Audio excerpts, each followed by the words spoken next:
Anggota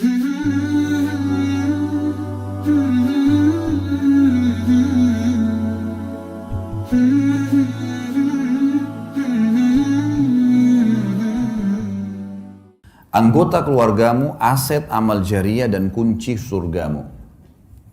Teman-teman fahami baik-baik, ibu-ibu di belakang sana, suami itu aset amal jariah. Cuma siapin makannya, siapin minumannya, siapin bajunya, mati masuk surga. Simple sekali. Bapak-bapak fahami, uang yang hasil keringat kita dikasih ke istri, dikasih ke anak, dikasih ke orang tua. Hanya itu. Pada saat ada sesuatu yang rusak di rumah diperbaikin, mati masuk surga. Ini luar biasa ini sebenarnya. Orang-orang di sekitar kita ini sudah aset-aset amal jariah. Bapak-bapak misalnya kasih duit ke istrinya, ini beli makanan. Dibuatlah, beli tempe, beli sayur, beli segala buat makanan. Makanan itu teman-teman sekalian, kata Nabi SAW, "Ma'udhi'a ta'amun illa wada'allahu fihi barakah." Tidak ada makanan yang sedang dihidangkan, diniatkan untuk orang lain, kecuali Allah akan letakkan berkah di situ. Berkah maksudnya, dari satu piring makanan, pasti akan ada yang menjadi darah daging manusia yang memakannya. Sekarang saya ceramah depan Bapak Ibu sekalian, orang tua saya panen pahala. Karena saya tumbuh dari ASI ibu saya tumbuh juga dari nafkah ayah saya. Karena tidak semua yang kita makan satu piring makanan jadi kotoran. Ada yang jadi energi, ada yang jadi bagian tubuh kita.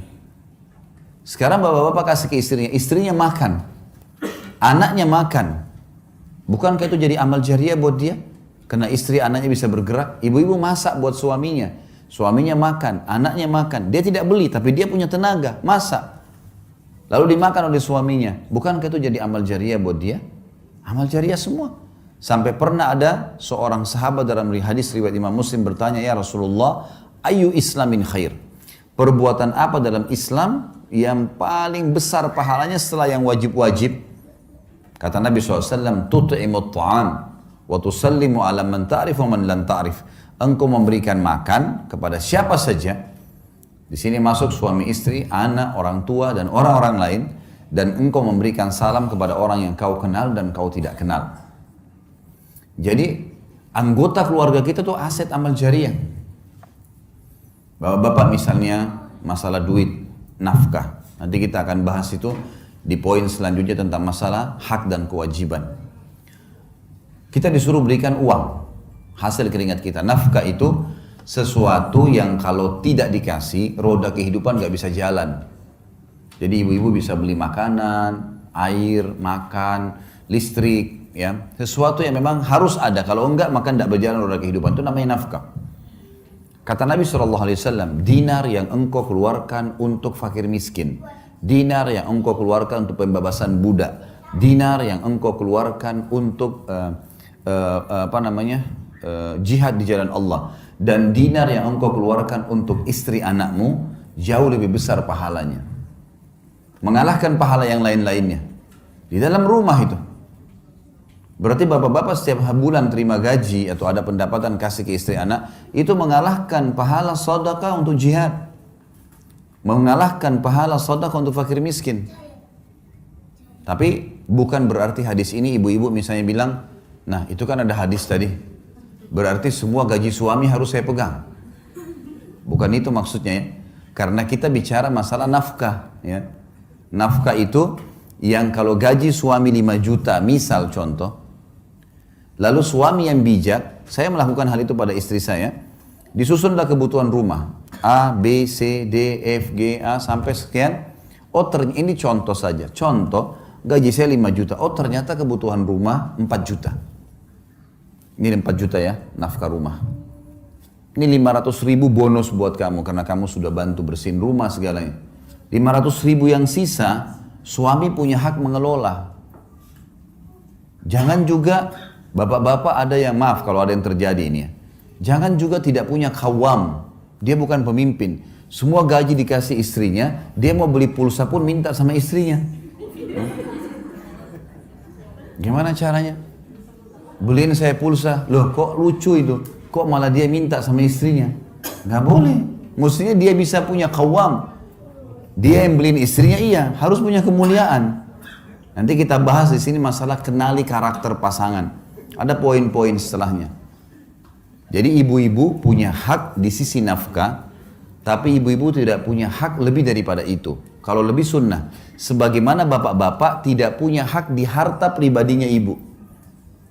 Misal ibu-ibu di sini ada sebelum nikah sudah punya usaha, atau setelah nikah dapat warisan dari orang tuanya. Tidak bisa suaminya bilang, kamu kan sudah 10 tahun saya nafkahi, ini dapat warisan 200 juta bagi 2 ya. Nggak boleh itu.